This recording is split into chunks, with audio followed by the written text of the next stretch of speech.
17 বছর পর কালিয়ায় প্রকাশ্যে জামায়াতের কর্মী সম্মেলন। মোহাম্মদ সম্রাট তালুকদারের পাঠানো তথ্য ভিডিও চিত্রে দেখুন বিস্তারিত।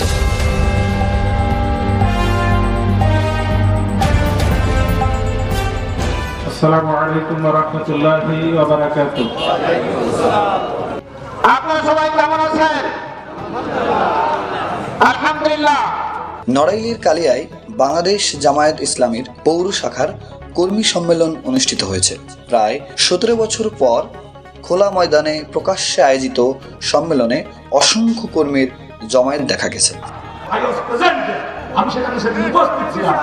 আমি অত্যন্ত ব্যথা পেয়েছিলাম এবং ওই দিন আমি যে একবার মনে থাকে যে দল I shall not support this party। অত্যন্ত পুরানো প্রিয় জননেতা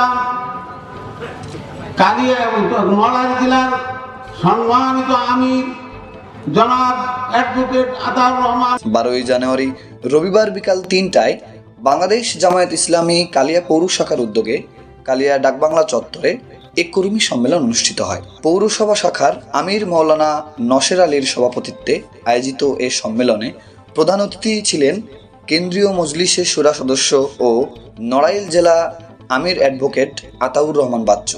বিশেষ অতিথি হিসেবে উপস্থিত ছিলেন নড়াইল জেলা শাখার সেক্রেটারি মাওলানা ওবায়দুল্লাহ কাউসার। সম্মেলনের প্রধান বক্তা ছিলেন কালিয়া উপজেলা শাখার আমির ও জেলা শুরা সদস্য মাওলানা তরিকুল ইসলাম। এছাড়া জেলা কর্ম পরিষদ সদস্য হাফেজ মোহাম্মদ জাকারিয়া মোল্লা, MH বাহ উদ্দিন, মাওলানা আলমগীর হোসেন সেক্রেটারি কালিয়া উপজেলা শাখা, মাওলানা দবির উদ্দিন উপজেলা শুরা কর্ম পরিষদ সদস্য, মাওলানা নাহিদ হাসান সেক্রেটারি তেরখাদা উপজেলা শাখা এবং যুব বিভাগের সভাপতি আমির হামজা বক্তব্য রাখেন।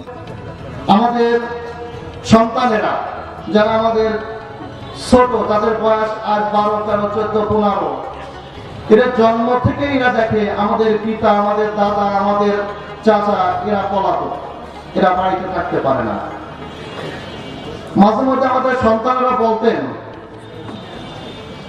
যে আপু তুমি কি করো? আমরা যখন এখানে এসেছি আমাদের প্রধান অতিথির বক্তব্যে কেন্দ্রীয় মজলিসের শুরা সদস্য ও নড়াইল জেলা আমির অ্যাডভোকেট আতাউর রহমান বাচ্চু বলেন, বিগত 16 বছর বাংলাদেশ জামায়াত ইসলামের উপর পৈশাচিক নির্যাতন অত্যাচার চালানো হয়েছে। নেতাকর্মীরা মামলা গ্রেফতারের আতঙ্কে দীর্ঘদিন পরিবার থেকে দূরে থেকেছেন। অথচ জামায়াত ইসলামী প্রতিহিংসার রাজনীতি করে না। তাই দলমত নির্বিশেষে